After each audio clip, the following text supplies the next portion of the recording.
So, welcome everyone. This is Marshall at Wine Express, and I am thrilled, excited, ecstatic, whatever, psyched, any kind of these words, as I am joined by John Elway of 7Cellars. So, let me just rephrase that.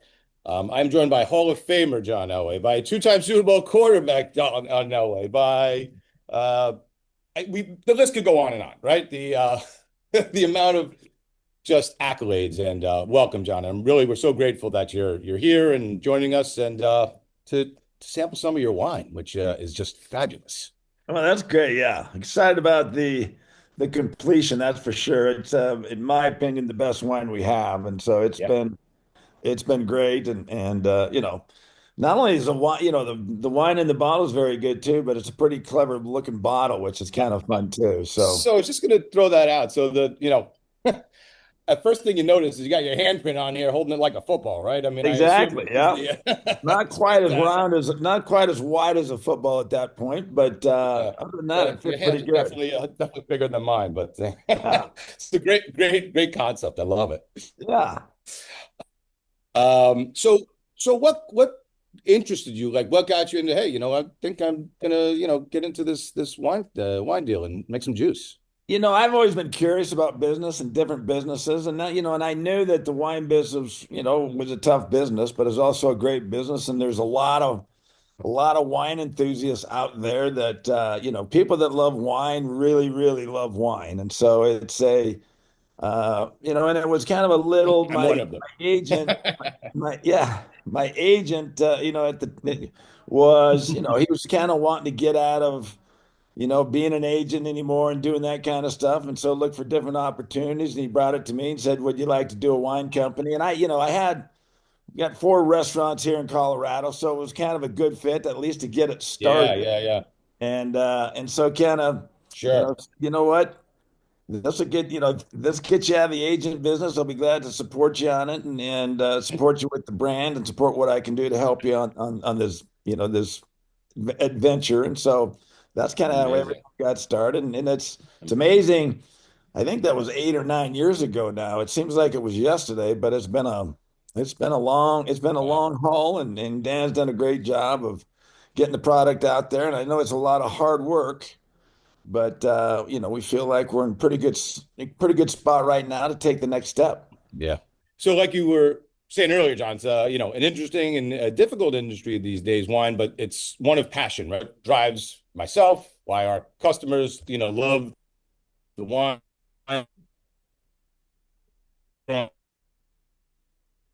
on your wine, to be honest. And it really, really stood out. And I wanted to talk a little bit about just why that is. But I understand Rob Mondavi Jr. Is your winemaker here, right? You have a lot He, of interaction with him on this? he is. I've been around him a couple times. I've not spent a lot of time around him. We've had a couple events out there in Napa at One Hope, and so got a chance to spend some time around him out there. And really thought he was a great guy. And he's, good at what he does. We're happy with the wines that he's made for us. And so Yeah.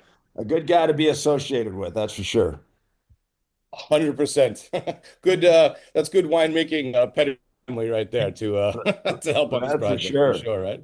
Yeah. So, I mean, this wine to me, it's a 2021 and it's Oakville, right? So you got all the fruits coming out of Oakville and it's Cabernet. The tech sheet shows it's got two of my other favorite grapes, Petit Syrah and Petit Verdot, which make one of the best blending combinations to Cab for so many reasons for me. So, I don't know about you, but I love the really dark black and blueberry and all of these like powerful fruits that come out of the nose here.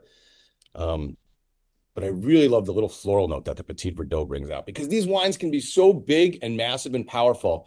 And this is a big wine for sure, but there's like this prettiness to it and there's this elegance to it, which a lot of these, big dominant Napa cabs don't always have. You know what I mean?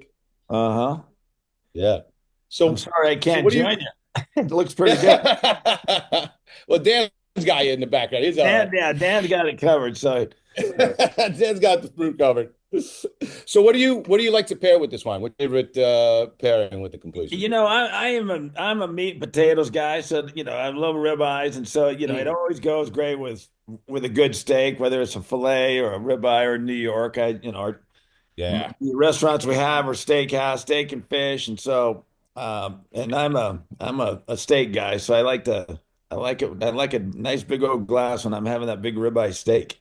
Absolutely. Those big chewy tannins, right? The fats and Yeah, the yeah. proteins in the steak, man. That's a match made in heaven for this one. And And that's one thing that I'm not very good at. I think I've got better over time, but trying to get in touch with my taste buds, Well, that's always a Mm. hard thing.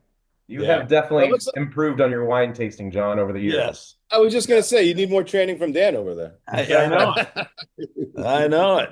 But we got to be able Mm. to get some work done at the office too, so we can't really. Yeah, yeah. So through your, history, I'm just curious as a fan. I've been a football fan for years and fan of yours. So coming out of that 1983 draft, right, and then going up against all those guys, throughout your career, what was like the coolest matchup? Like who was the coolest like quarterback matchup competition that you had throughout your career, you think? I think because 1983 was the year that the six quarterbacks were drafted, Dan Marino being last, and Yeah. Jim Kelly and Blackledge out of Penn State. Todd And Blackledge was the second quarterback and to go, Kenny and O'Brien, right? Kenny Tony it was Osi, Kenny. and then Kenny O'Brien, right? So Yeah. who had a great career in New York, and so it was fun coming out in that class because it was really comparing ourselves with that class, and so. Exactly. Because there Warren Moon was at that time in Canada, but you had the Joe Montanas and all the other great. So they were ahead of us, and so it was really kind of comparing ourselves to each other. And Dan's the one that got off to the quick start. I mean, Yeah. he ended up throwing for 5,000 yards the second year, and actually went to the Super Bowl, which actually at that time was at Stanford. So Yeah. it was the first and only Super Oh, Bowl ever held at Stanford, and so.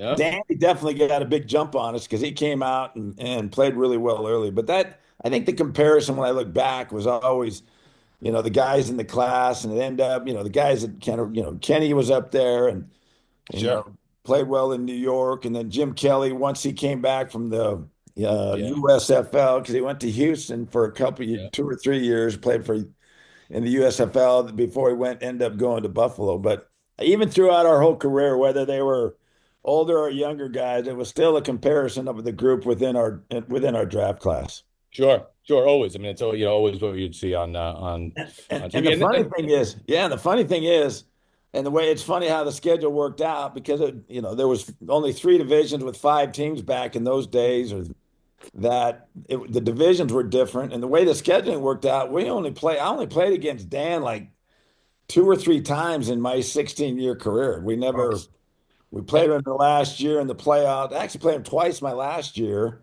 Yep. once in the regular season, and then we beat him in the playoffs. And then I think Hmm. there was maybe one or two other times that I ever even was on the same field with Dan. We played Buffalo quite a bit more in the Yeah. Jets. And then Yeah. obviously we played Kansas City every year when Todd Blackwich was there. Okay. Yeah. So So yeah. I'm admittedly a Dolphin fan. So I remember the wanting to see you and Dan go head to head so many more times, but it just like never was in the stars for it to happen, you know? I know it's funny how that scheduling worked out back then, but It's that's yeah, crazy. yeah.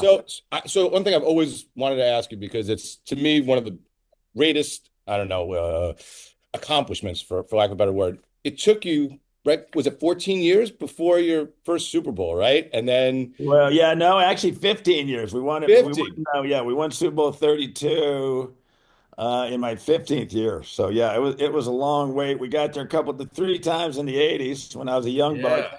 Yeah, well, this is going to happen all the time. And then Yeah. there's an 8-year dry span, that took us to get back, and then went into Super Bowl 32, the heavy underdog against the Packers, who were Yep. defending world champs and had a great football team. And thank Yeah. God we had Terrell Davis Yeah. behind me. I had the best seat in the house and got to watch him run. He had a heck of a game. So, Yeah. it was It's it was a crazy. great win. One that probably the And best win I've ever had because after 15 years of waiting for it, it was I'll worth the never, wait. So yeah. Honestly, as a fan and as a younger, I'll never forget it. I'll never forget you hoisting it after all of those years of determination of, fighting to get there, and then following it up with another one, man. That's yeah, it was that's fun awesome. that next year because we were really good in 99 or 98 season. We had a really good team coming back and ended Yeah. up winning our first 13 games before we got upset by the Giants back in New York. And so we're hoping to go 17-0 and tie the Dolphins, but that didn't work. But we were able to, after we Yeah, lost yeah. to the Giants, the next step was to get back and win that Super Bowl again. So it was nice to really get That's back awesome. there and do it. So, just one more thing about the wine, and then I have one more question, and I don't want to take too much of your time because I really appreciate you being here and doing this. But one of the great things I love about this wine, Dan, and maybe you too, is the way it opens in the glass, right? So it comes out of the bottle ready to go. A lot of these wines need a big decanter, they need a lot of aeration. This wine comes out and it is beautifully, elegant and drinking nice, but over time, over like 30 minutes, 40 minutes, as this thing gets air, just the complexities and the floral and the cocoa and the vanilla, all the things that start to come out of this wine are just so enticing and intense. And like it's an incredibly well-made wine. And like I said, we really try and only bring in things and wines that we want to really put in our customers' hands that we know they'll enjoy and provide a value. And it doesn't mean it has to be inexpensive. It just has to be a value where you're going to drink and be like, oh yeah, I'd pay 150 for that bottle, and that thing is still a deal, right? And that's really what our focus is, Yeah, which is really what I find your wine to be. I agree. Like John said, this is our best wine ever. 21 months in French oak Yeah. aging, all new oak, medium toast. So I always tell mm, people we've done the aging, you get to do the drinking. No need to lay this down for any longer. Pop it open, give Yeah, it some air, and then enjoy it. So yeah, we're really glad that you're enjoying it too. totally. Tannins like softened out already. Yeah, it's absolutely. delicious. It's delicious. So I got to ask a question, John, which not everyone probably knows. So I'm a Yankee fan, and I recall, Oh my. yeah. I played a year of minor league baseball for the I'm aware. Yankees. So yeah, I'm a I'm a fan Still, too. I'm curious about that. Was it ever even a close decision of staying on Yanks or doing both or doing a Dion thing or You know, I like football better. I mean, I was an outfielder in baseball. I love baseball. I love hitting the baseball. But playing quarterbacks, it's a different animal, and you're in the middle of the action all the time. You get to touch the ball every down, and so when it came totally? down to excitement wise, football was the clear winner. And I think I spent more time at football, so I think I was a better football player than I was a baseball player. That's not to say that if I'd spent the same amount of time on my baseball career, where it would have gone. But Of course, yeah.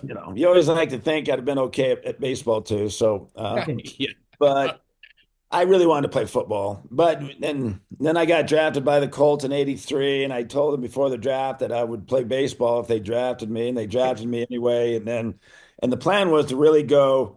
I was going to go play another year of minor league baseball with the Yankees. My name would have gone back in the draft. See Mm, what happens in the draft that year, and kind of see what wow. year I had that year in baseball, and so would have made a decision there. So that was the plan. And then the Colts ended up trading me here to Denver, and so I've been there, been Yep. here ever since. It's hard to believe it's shoot 43 years ago that the draft was. That was That's that. amazing. Time has gone fast, but Yeah. it worked out great. So Yeah, I was gonna say, I think it worked out pretty well for you in the end.